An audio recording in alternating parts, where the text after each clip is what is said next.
Hello everyone.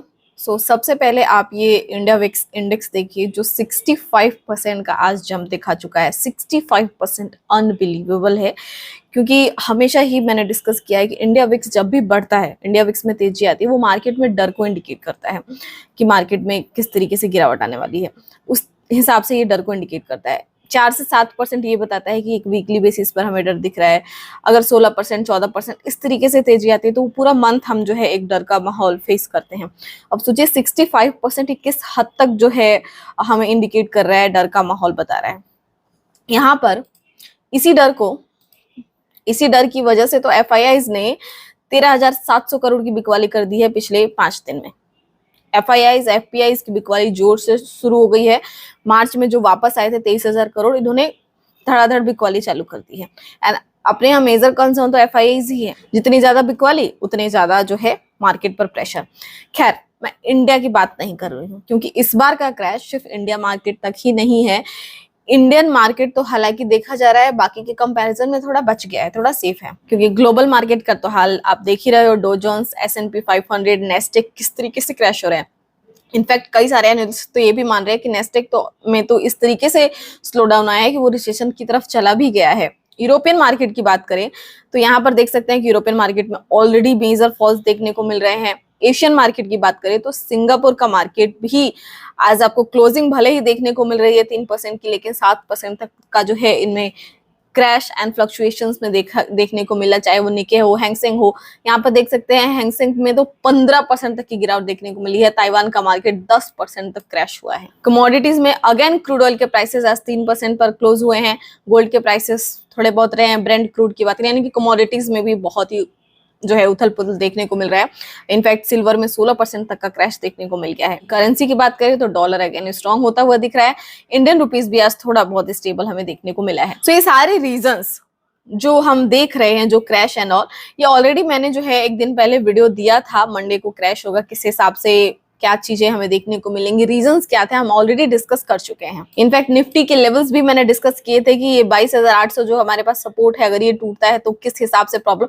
अभी टूटना तो छोड़िए, तो गैप और डाउन ओपनिंग ही हमें देखने को मिली है। हालांकि रिकवरी भी हमें थोड़ी बहुत अच्छी खासी देखने को मिली, क्योंकि 21,750 वहां से आप देख सकते हो कि रिकवरी भी हमें देखने को मिल गई है। सारे रीजंस पता है आपको। ट्रम्प टैरिफ बम फूट चुका है। इनफैक्ट इतने सारे गिरावट में यूएस मार्केट का तो खुद बुरा हाल है। ग्लोबल लेवल पर चीजें बुरी तरीके से चल रही हैं। सिर्फ एक ही कंसर्न है कि रिसेशन आ सकता है। एंड रिसेशन सिर्फ यूएस मार्केट के लिए ही नहीं है जो मंदी है। यूएस में तो ऑलरेडी प्रॉब्लम है ही एम्प्लॉयमेंट्स के लिए। प्रॉफिट का मतलब जो है, प्रॉफिट नहीं मिलेंगी कंपनीज को, जॉब, एम्प्लॉयमेंट्स, इन्फ्लेशन, मंदी, महंगाई, ये सब कुछ। सिर्फ यूएस की बात नहीं है, ये ग्लोबल लेवल पर रिसेशंस की बात हो रही है। चाइना ने ऑलरेडी जो है जवाबी कार्रवाई कर ही दी है। कनाडा उधर कर ही रहा है, यानी कि ऑल ओवर कंट्री मिलकर जो है इस चीज के लिए प्रॉब्लमेटिक हो रही हैं। यूएस के अगेंस्ट तो 50 स्टेट, उनके खुद के 50 राज्यों के लोग जो है सड़कों पर उतर गए हैं उनके अगेंस्ट जो है विरोध प्रदर्शन करने के लिए। ये चीजें इस हद तक हो गई, लेकिन फिर भी मिस्टर ट्रम्प को कुछ भी इस चीज से फर्क नहीं पड़ता। उन्होंने कहा कि शेयर मार्केट मैं नहीं चाहता कि गिरे, इस तरीके से माहौल हो। लेकिन उन्होंने अपने, ये काफी वायरल हो गया है, आप सभी ने देखा भी होगा कि उन्होंने इस तरीके से बातें कही कि कभी कभी खुद को ठीक करने के लिए मेडिसिन की जरूरत पड़ती है। वो उस हिसाब से वो मेडिसिन ले रहे हैं, यानी कि वो खुद को पैसा कमाने के लिए बाकी चीजें अगर पुअर परफॉर्मेंस दे रही हैं या फिर चीजें रिसेशन की तरफ भी जा रही है तो फर्क नहीं पड़ता है। इनफैक्ट जेरोम पावेल ने, जब जो फेड के चेयरपर्सन है, उन्होंने कहा कि जिस हिसाब से हमने उम्मीद की थी उससे कहीं ज्यादा इकोनॉमिकल प्रेशर आ सकता है। फिर भी एंड उन्होंने जो है रेट कट्स जो करने थे वो बोल रहे हैं कि इस हिसाब से तो नहीं होगा, तो इन्फ्लेशन और बढ़ेंगे। तो फिर उन्होंने भी बोल दिया कि आप पॉलिटिक्स मत कीजिए, क्योंकि आप कम करोगे, इस हिसाब से वो उनकी चीजें चल रही हैं। लेकिन अब बात करें अपने इंडियन मार्केट की, तो देखिए सिर्फ इंडियन मार्केट की, सिर्फ इंडिया के एक्सपर्ट्स ही नहीं, ऑल ओवर ग्लोबल लेवल पर जो एक्सपर्ट्स हैं वो भी यही मान रहे हैं कि इन सभी का असर अपने इंडियन मार्केट पर कम देखने को मिलेगा। आप कंपैरिजन करके देख लेना, जितने क्रैशेस हर जगह देखने को मिले उससे कम क्रैश यहाँ देखने को मिला है, चाहे निफ्टी हो, सेंसेक्स हो। इनफैक्ट क्रैश देखने को मिला भी 7%, जैसे कि निफ्टी में, सेंसेक्स में 3900 पर रुपीज पॉइंट्स जो है फॉलो हुए, तो रिकवरी भी मिल गई। अपने यहाँ मेजर 3 जो है इंडस्ट्री है जो इम्पैक्ट डाल रही है, IT sector, pharma sector, auto sector. IT sector dependency सबसे ज्यादा है। आईटी सेक्टर में इन्फोसिस की डिपेंडेंसी सबसे ज्यादा है, इस वजह से इन्फोसिस में 10% तक का गिरावट भी देखने को मिल गया। इनफैक्ट टीसीएस हो गया, विप्रो हो गया, इनकी डिपेंडेंसी यूएस रेवेन्यू पर बहुत ज्यादा है। सो मैं ऑलरेडी हर वीडियो में, जब भी मैंने ये इस तरीके की वीडियोस आपको दी हैं, मैंने हमेशा कहा है कि आईटी सेक्टर पर इम्पैक्ट पड़ना ही पड़ना है। एंड इन्फोसिस पर सबसे ज्यादा इसलिए क्योंकि उसके तो एडीआर भी लिस्टेड है वहां पर। और दूसरा pharma sector, obviously pharma sector की डिपेंडेंसी 40 to 45% की है जेनेरिक मेडिसिन के लिए। तीसरा आता है ऑटो इंडस्ट्री। ऑटो इंडस्ट्री में टाटा मोटर्स जैसी कंपनी, सोना बीएलडब्ल्यू, मदरसन सुमी, इस तरह की कंपनी कुछ हैं। टोटली ऑटो सेक्टर की डिपेंडेंसी नहीं है, कुछ कंपनीज। इनफैक्ट टाटा मोटर के जेएलआर ने तो अपना एक्सपोर्ट रोक भी दिया यूएस में, इस वजह से उसने आज ये मेजर फॉल देखने को मिला, करीब 10% तक टाटा मोटर्स में एक क्रैश देखने को मिला।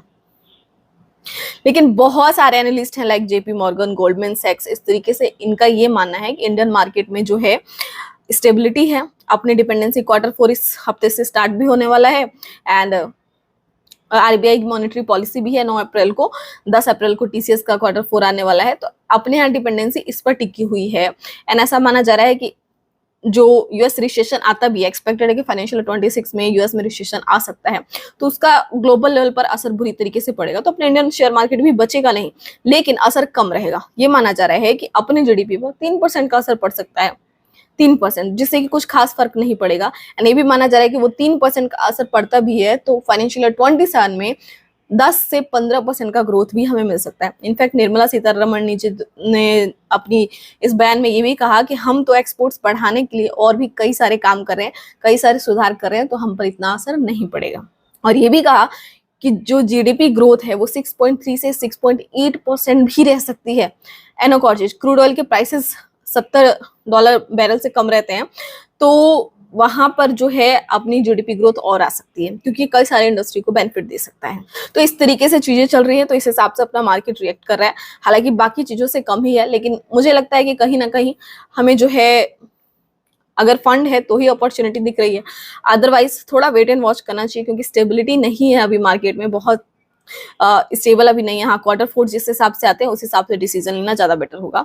एंड इसके साथ एक और चीज कहना चाहूंगी, कुछ सेक्टर है जो हमें ज्यादा अपॉर्चुनिटी दे सकते हैं, जैसे कि बैंकिंग सेक्टर, फाइनेंशियल सेक्टर, क्योंकि आरबीआई मॉनेटरी पॉलिसी आ रही है, तो उसमें अगर रेट कट्स होते हैं तो ये सेक्टर अच्छा खासा जो है हमें परफॉर्मेंस दे सकते हैं।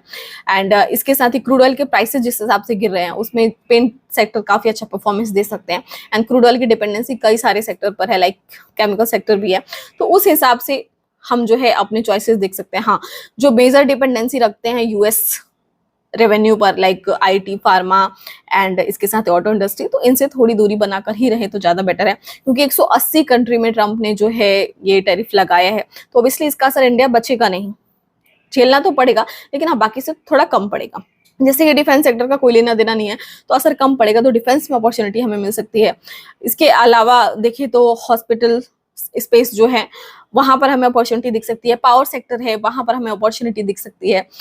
जिनका अटैचमेंट नहीं है उसे, 3 सेक्टर को छोड़कर हम कई सारे और भी ऑप्शंस है जहां पर हमें अपॉर्चुनिटी दिख रही है, अगर हमारे पास फंड बचा है तो उस हिसाब से वाइजली हम जो है अपने परफॉर्मेंस एंड अपने सेक्टर को चूज कर सकते हैं। लेकिन मेरे हिसाब से थोड़ा वेट एंड वॉच करना जरूरी है, क्योंकि अगर स्टेबिलिटी बन जाती है तो ज्यादा बेटर रहेगा। जैसे कि निफ्टी का आप देख सकते हो, हालांकि गैप डाउन ओपनिंग रही है लेकिन रिकवरी बहुत अच्छी मिली है, लेकिन मुझे लगता है कि हमें जो है थोड़ा वेट एंड वॉच करना चाहिए, क्योंकि ये रेंज बहुत ही ज्यादा इंपॉर्टेंट है, जो है हमारा करीब 22,300 से लेकर 22,500। अब ये जो है रेंज हमारे लिए इंपॉर्टेंट हो गया है, अगर इसको ब्रेक करती है देन हम जो है थोड़ी सी पॉजिटिविटी एक्सपेक्ट करेंगे, तब तक I think wait and watch करना ज्यादा बेटर रहेगा, ऐसा मेरा मानना है। बाकी आप बताइए आपको क्या लगता है। एक और चीज, मॉर्निंग स्टार ने जो है ये एनालिसिस किया है कि गोल्ड के प्राइसेस 40,000 तक फॉल हो सकते हैं, मतलब 40% ड्रॉप हो सकता है, सॉरी, एंड 56,000 के आसपास आ सकता है। आपको क्या लगता है, ये ऐसा पॉसिबल है? मुझे बिल्कुल भी नहीं लगता है ऐसा कि गोल्ड के प्राइसेस गिरेंगे। हालांकि जर्मनी ने जो है गोल्ड रिजर्व से 1200 टन सोना निकालने की बात करी है, तो हर कोई जो है प्रॉफिट लेना चाहता है, तो उससे थोड़ा सा इम्पैक्ट तो पड़ेगा प्रॉफिट बुकिंग अगर गोल्ड में होती है तो। लेकिन मुझे नहीं लगता कि गोल्ड में इस हिसाब से गिरावट आएगी, क्योंकि थोड़ा सा भी अगर गोल्ड के प्राइसेस फॉल होंगे तो हर कोई एसआईपी बढ़ा देगा या फिर अपनी इन्वेस्टमेंट बढ़ा देगा, क्योंकि कौन नहीं चाहेगा कि सोना उनको सस्ते प्राइस पर मिले। तो आई थिंक मुझे नहीं लगता कि कितने प्राइस तक आएगा, लेकिन हाँ अगर एसआईपी मोड में अगर हम वाइजली चूज करते हैं तो बेटर ऑप्शन गोल्ड हमेशा ही रहते हैं। वैसे इस पर आपका क्या कहना है कमेंट करके जरूर बताइए। मिलते हैं नेक्स्ट वीडियो में। Thanks for watching, bye bye.